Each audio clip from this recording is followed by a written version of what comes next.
سلام محوت انتينا نسمع زلنا ستالين قبل سلاسي زولو أحد مشتر له إثيوبيان إيرتران در تقاريط يبلنا له بزعبا زي قال بلينا يلا تزقتوا بارو تزقتوا كالي دما بوغن هايلي ددبيت صمدو فحز بلد تمثل بزحت نقرات ما تزاربيو بزعبا زون قال بلينا اذن يدرف انت صبقوا صبقوا يصبق انت عفاني إذا ترى يكون أنا حوات بزعبا معبل كيف لايك قد محزي من قصنا بزي مخنات ياسر نابل زي نبر خلتك زي كزارب خيلو له بزعبا زي ونقال بلينا وريتاتشن حق سلازلو عدنا بحق حتى جدا መንግስቱ ለኤርትራ ዘልካን የለን እዚያቱ ምን ከሎት እናራሁም ከመጨረሻም ተቀጻኑና ተላበው ድማ እዝምት ለው ተተሞችኩም ላይክ እና ገበርኩም ጀምሮ ሰናይ መክተታል سقط أورد روما معززك خم فيلم مدلونا كوننا سالين قبل سلاسي بزعبا درندر ناي إثيوبيا ناي إيرتران أب سعود عربية زملكت حد مشترى وصيله اسكنا وخلفكم زاري ترانتم عند مرجع بزغنا من درس النجار سعودي لتحصل تفتف يالش له إسرا ጥያቄ አቅርባለች ለእርቅ የሚሉ ነገሮች ነበሩ ውሸት ነው ሁሉም ያቀጥፋት ነው ምንም የለበት አረጋግጠናል ከዛ አረጋግጠናል ውሸት ነው ምንም ነገር የለም ጠይቆ ነበር የኢትዮጵያ መንግስት በሳውዲ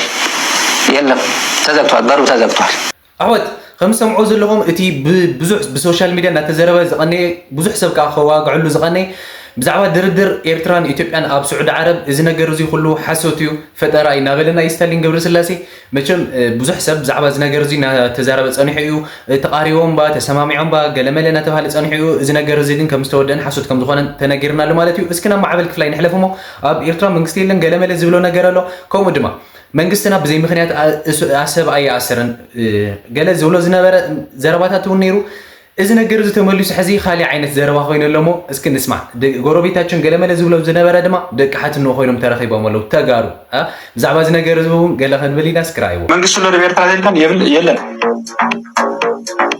بعد ولد أبا بعد أول كون زعمسل وجلة مافيا دلاينكم زجورو أبي إيرترا أمين اللخمات أمين اللخ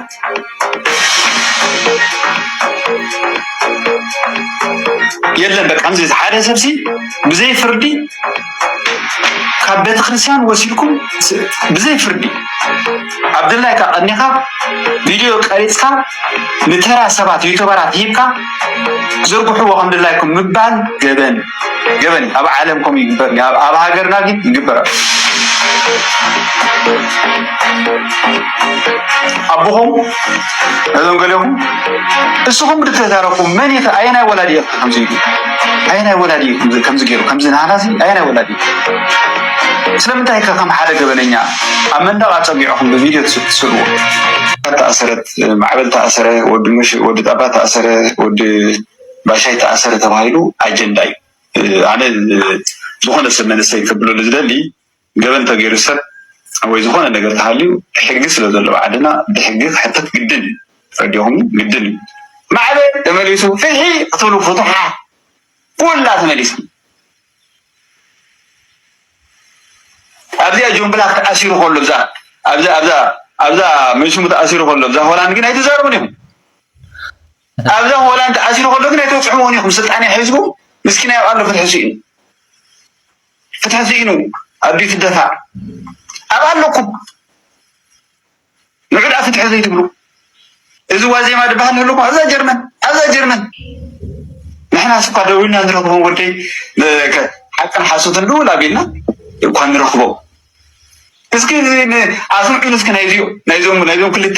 حجي كاب مشي كون كاب دفاع مالتي مشيك نتم تقرينيا نيتفوتو نايزوم قريبة تاكين تقرينيا ليش كعبكم أبدا حد جزء حسيت أنا نعمل دولي نصادياتهم قل قريبة تاكين أنا دما رادارينا بخبيلي اللخمو قربيتاتشن تبل شطارا إني لا دك حاتني بزبل كتكايخا بولو لي تطعم كفلاي برهان بيسو بحال تقماتي كتمام عيدما سمع برهان ودي أبوين عدين تأثيرهم زبل زربا يسمع الله أنا منقستي بتسخا بملينات جنزب عرضي كتمام أسمرا دنك أسكايو بوت حديثة منقستي حديثني بوبو ملاش يقول له أباي زوا على نجار يلين أباي المسألة نجار يلين أي فلت أنا يلين ملاش يقول له عدي تأثير مزول حتى ما عدي هاي تأثير تنجز على الله أنا منقستي حديثني منقستي ዝሓተተና ከዓ ግቡእ መልሲ ሂበ ኣለኹ ብዛዕባ ናይ ኣሕዋትካ 5 ናይ ኣኮታትካ 4 ድማ ብየንገዶም ከይዶም እንታይ ተኸፊልዎም ገለን ዝብል ሕቶ እውን ተሓቲተ ኣነ ዝገበርኮ ነገር የለን ዝፈልጦ ጉዳይ የብለይን እውን መልሲ ይበ ንሕናን ትግራይን ኣሕዋት ኢና ካብ ቀደም ኣሕዋት ኢና ሓትነታቱ ኣቦይ ብርሃነ ኣብኡ ኣለዋ ደቂ ኣቦይ ግራይ ማትወርቀ ዝመታ ኣብኡ ዝተረፋ ኣለዋ ዝመፃ ነጆ ተመልሳ ምስ ኣቦአን ኣለዋ ስለዚ ኣብኡ ተረፈ ስድራ ኣብኡ ድመተ ስድራ ኣደይ በየነሽ ኣደይ ዘነበሽ ኣብኡ መይታ ኣለም ኣደይና ሃይለ ስላሴ ኣብኡ መይታ ሓወቦይ በላይ ኣብኡ መይቱ ሓወቦይ ይስሐቅ ኣብኡ መይቱ እሶም ዝወረድዎም እውን ኣብኡ ኣለዉ መሊኦም ብዛዕባ ኣብ መወዳእታ ክትከይድ ከለካ ድበልካኒ ድማ መንግስቲ ኤርትራ ንዓኻ ድገበረልካ ቃብላ ፅቡቅ ኢኻ ኢልካ ንዓይ ፅቡቅ ገይሩ ተቐቢልኒ ፅቡቅ ኩሉ ርኤ ኩሉ ተሓጒሰ ይኸይድ ኣለኹ ኢልካኒ በል መንግስትኻ ዝበለካ ግበር ኢልና ኢና ሰላም ተፋኒና ሕጂ ሰላም ዝገበረልካ ዝምልከተ ኣካል መንግስቲ እሲ ሰላም እንተገበረልካ ኣብዚ ሃገር እሲ እዚ ሃገር ክሕጎስ መንግስትና ክሕጎስ ዘይትገብር ንምንታይ መንግስትና ዝፀልኦ ትገብር ኣነ ኣይድግፎን እየ ካብ ልቡኻ ተመለስ የድለካ ኣሕዋት እሞ ከም ትሰምዑ ዘለኹም እቲ ቅድሚ ሕዚ ብዙሕ ነገር ክዘረብ ዝነበረ ማዕበል ክፍላይ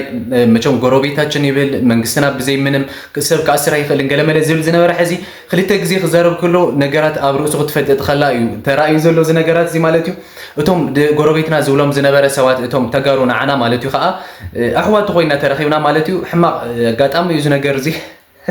ንዕኡ ማለት እዩ እምበር ንሕና ንፈልጥ ኢና ጀስት ኩላትና ኣሕዋት ስለ ዝኾና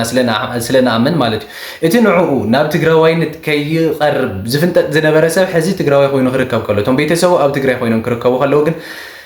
ከቢድ እዩ ዝኸውን ንዕኡ ኢለ ይግምት በቲ ስለ ዘይደልዮ ማለት እዩ እምበር ክብረት ተኸታተልተይ እስኪ ንቐፅል ድሓን ከም ሓደ ምሩኽ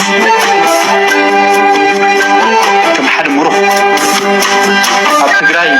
ከምኡ ነርና ኣብ ኤርትራ ግን ኣብ ገዛእ ሃገሩ ከም ሓደ ምሩኽ ከምዚ ኢልካ ተዛረባ ወድኻ ክብልዎ ነዚ ዝቕበሎ ሰብ ኣሎ ንተኾይኑ ንዓይ እንታይ ዓይነት ዘበኛ ወድካ ኣነ ኣብ ማዳ ይወፅእ በዝናህተይ ትኮይኑ ብናይ ኣሕዋተይ ተኮይኑ ልሕት ዝበሎም ኢሎም ሓቲቦማ ኩሉ ሰብ ይወፅእ ካብ ደቂ ሓለፍቲ ስጋብ ተራ ኩሉ ሰብ ውፅእ ከምዚ ኣብ ስድራይ ወሪዱ ዘሎ ከምዚ ኣብ ኣቦይ ወሪዱ ዘሎ ኣቦይ ስድራ ኣኽመርዲሉ ከምዚ ግን ማንም ሰብ ክፃወሮ ኣይክእልን ከምዚ ገይሮም ኣብ ቪድዮ ክወፁ ንምንታይ ኣብ ቪድዮ ክፅዕሙ ከምዚ ገይሮም ተዛረቡ ኢሎም ሸር ሸዕለ ሕሰምቲ ብጣዕሚ ምክሕልምካ ክበቦ ትሪኦ ኣለካ እቲ ባዲ ላንጎጅ ናቶም እውን ኣብ ክፍፀም ትሪኦ ደስ ኣይበሎምን ተሓጒሶም ኣይኮኑ ዝዛረቡ ዘሎ ዝዛረቡ ተባሂሎም ተደቂኦም ዝዘገኑ ቃሕልጡ ኣይባዕታ ዝነበሮ ሸላኽ መስሎ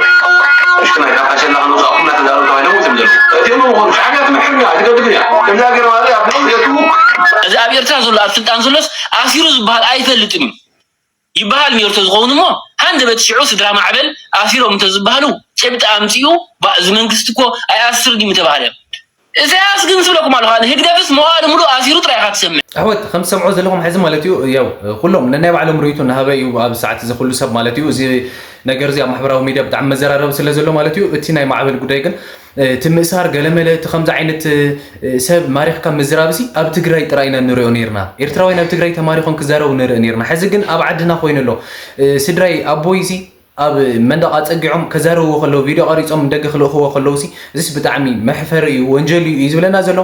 ኣብ ትግራይ ክፍፀም ከሎ ናበለ 20 ግዜ ዝዛረበሉ እዚ ነገር እዚ ኣብ ባዕሉ ተፈፂሙ ክረአ ከሎ ከዓ መቸም ኩላትኩም እንታይ ክስማዕ ከም ዝኽእል እንታይ ክኸውን ከም ዝኽእል እዚ ነገር እዚ እንታይ ዓይነት ማስቃ ክኸውን ከም ዝኽእል ንዓኹም ርዱ እዩ ምንም ምብርራት ዘሎ ይኮነን እስኪ ንቐፅል ሕዚ ከዓ ብዛዕባ ፅምዶ ሃይለ ደደቢት ሕዚ እውን ፋሕ ዘብላ ዘለያ ትመስል እዛ ነገር እዚኣ ሕዚ እውን ሃይለ ደደቢት ብዛዕባ ፅምዶ እናተቃወመ እዩ ሓደ ካይዳትን እቲ ፅምዶ ዝብል ቃል ባዕሉ ክቕየር ከም ዘለዎን እናተዛረበ እዩ ዝርከብ እስኪ ንስማዕ እዩ ሳተስጋኣትኩም ሓንቲ እያ ሃይለ ነቲ ፅምዶ እቲ ቃል እንተዝቕየር ኢለ ዝሓስብ እቲ ፅምዶ ኣካይዱ እውን ኣነ ዝብሎ ይትኽክል ኢለ ዝሓስብ ኣነኹም ኢለ ዝሓስብ ክምጉተኒ ዝደሊ እውን ድልው እየ ግን ግዴታ ኣነ ዝበልክዎ እንተዘይኮነ እውን ኣይበልኩም ሕዚ ሓዙኒ ሓደ ብሓደ ሓዙኒ ብደንቢ ከረዳእኩም ንምንታይ ከምኡ ገይሮም ዝሰርሕዎ ከም ዘሎ ክጅምር ከሎ ከመይልና ከም ዝመፃና እንዳገለፅኮ ስለ ዝመፃ ኮይ ደግሞ ዋና ክፍተት ክፈጥር ዝመኮረ ግን ክእዝዙን እዮም መኪሮም መከለ ዝበሃል ሰብ ናይ ህደፍ ባህር እንዲ ናይ ህደፍ ባህሪ ማለት ህደፍ ባህሪኦም እዚዩ ዘይኮነን ኢልና ኣለማሚፅና እቲ ባህሪኦም ገዲፍና ናብዚ ጌርና ይከናን ክንደ ታ ባህሪኦም ክንነግሮም ኢና ክርንብዋ ምንታ ከስተኻኽልዋ ምንታ ዓፋኒ ከምቲ መለስ ዝበሎ ኣካፋን በማመኳሸት ሮኬት ማድረግ አይቻልም ከም ዝበሎ እዚ ንህደፍ እንተፀበቕክዎ ፀቢቑ ይፅብቕን ክፅብቕ እንድሕር ኮይኑ እንተነጊሮ እየተዓበሱ እዩ ዓፈንቲ እዮም ምንም ጥርጥር ይብሉ ንዓይ እውን ከምኦም ሞኪሮም ንእከለስ ንምንታይ ናብ ሚድያ ኣቕሪብካዮ ሕቶ መፂኹም ኣብ ፆም ንሰርሕ ኣለና ፅምደ ፆም ደንሰልና ንእከለ ክተቕርቦ የብልካን ንእከለ ምንታይ ኣቕሪብካ ናብ ናይ እከለ ሚድያ ንምንታይ ከድካ ተኻቲዓ ከምዚ ክብሉ ጀሚሮም ሄይ ዲስ ኢዝ ደደቢት እኮ ናይ ትግራይ ሚድያ እዩ ናይ ህዝቢ ኣይኮነን ክንፃመድ እንተኮይንና እንታይ ሒዝና ከም ንፃመድ ክነግረኩም ህዝቢ ክፈልጠለይ ስለ ዝደሊ ኣብኡቱ ናተይ ኣብቲ ፅምዶ ዘለኒ እውን ብደንብ ጌርካ ክነግረኩም ከምዚ ተጀሚሩ ኖ ትክክል ኣይኮነን እየ ሽዑ ቁሩን ውሒድ እዩ እቲ ግዜ ሕዚ ከይመስለኩም ትኸምኡ ዓይነት ፀረ ሃይለ ዝኸድዎ ዘሎ ኣነ ግን ካብታ ዕላማይ ካብታ ዕላማ ህዝበይ ፈልከተ ይብል እሞ ከም ዝሰምዖ ዘለኹም ሃይለ ዝብሎ ዘሎ ብዛዕባ እዚ ፅምዶ እዚ ንእሽተይ ተቃውሞ ናልዕለይ ዝርከብ ኣብ ሰዓት እዚ ማለት እዩ እስኪ ድሓን ብዛዕባ እዚ ያኽለና መውሐዚ ኣብ ዩጋንዳ ዝተረኸበ ሓደ ኡጋንዳዊ ግን ትግርኛ ብጣዕሚ ዝፈልጥ ከምኡ ድማ ኤርትራዊት ሰበይተይ ዝብል ኣሎ እስኪ ንስማዕ እዮም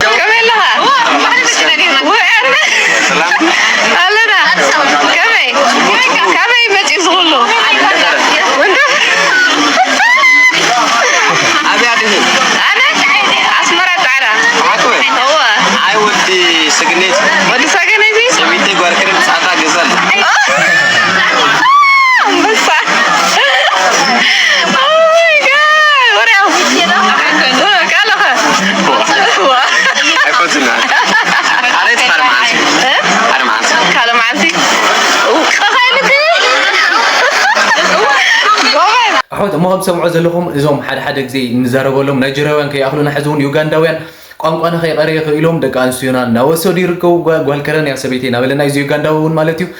እሞ እምበር ኣነ ሎማዕ ዝነበረኒ ምድላው ኣብዛዚመ ኣለኹ እዚ ምድላው ዝተመችኩም ከዓ ሰብስክራይብ ና ላይክ ናገበርኩም